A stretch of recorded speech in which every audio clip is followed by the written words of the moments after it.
So the glass plate negatives were brought into the museum by a member of the community. He's donated them to the museum, but when we first saw them, they were in a really appalling condition. They'd been stored under a shed for many decades, we don't know how long, but they were covered with all the kinds of dust and dirt that you'd expect to see under there, as well as the boxes that they were in were so deteriorated there were just fragments of cardboard remaining. But inside was the real gem.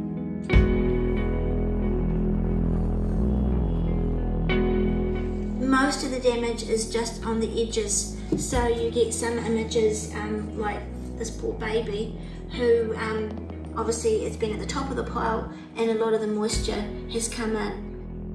What we saw when the negatives first came in were just clumps of glass together. Glass plate negatives are made with an emulsion that's gelatin, and if anyone's ever made a jelly or eaten a jelly, you know that dissolves really, really fast when it has contact with water. This is the worst bit. It's what I call it the declumping phase. Some of them are in quite good condition and they just pop off. Some of them are not terribly in good condition and you have to prise them apart.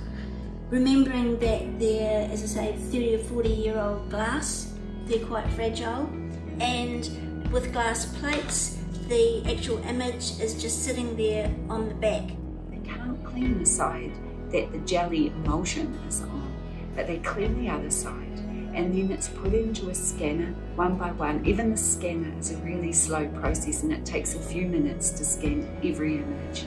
Then they look at them, check that they're a really good, high quality image that they've got. And those images are now preserved as digital photographs. So that's the image of some local person, as yet unnamed, but I'm sure someone's going to recognise them as their great aunt or grandmother or something. And it's really exciting because we've already had people coming in being able to identify these people and saying, this is the first time I've ever seen my grandfather looking young, or that's a fantastic image of whatever. And so we could share in their excitement. So it's a great part of the job.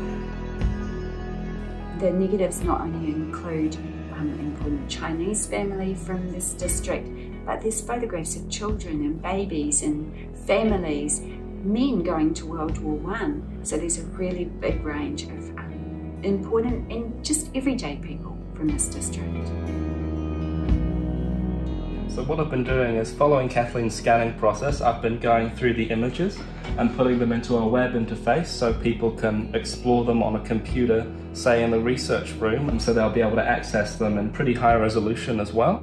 So they can come in and either email us telling us, oh, that's my grandfather, that's my grandmother, or we can put it on a physical list. So that's what I've been working through, just putting them all on a web interface so people can access them. Yeah, if there's any face, sometimes you'll even get a family photograph and there'll only be, perhaps the size of my thumb, one face. But I'll still scan that because people can identify it and we can blow it up. I don't know how it's possible, but it's something in the magic of Victorian photographic technology. I never would have thought that you could make a photograph using gelatin exposed to light. The glass plates can be blown up to life size. So we've got images of people that are maybe 10 centimetres tall, but we can blow them up to life size. There's also things that can be read, so we can read the words on medals that people are wearing. We can read the text on the spine of a book that they might be holding, and people often held and wore things that were special to them in photographs, because getting a photograph taken was quite a special and important experience. Yeah, the quality of it's very surprising as someone who's quite young, because you'd expect as time goes on, technology gets better, you'd think that like high-tech DSLR cameras would be the best, but it turns out analog methods can sometimes be much better than digital. It's just amazing we've been able to have these photographs in for Kathleen to scan and preserve forever.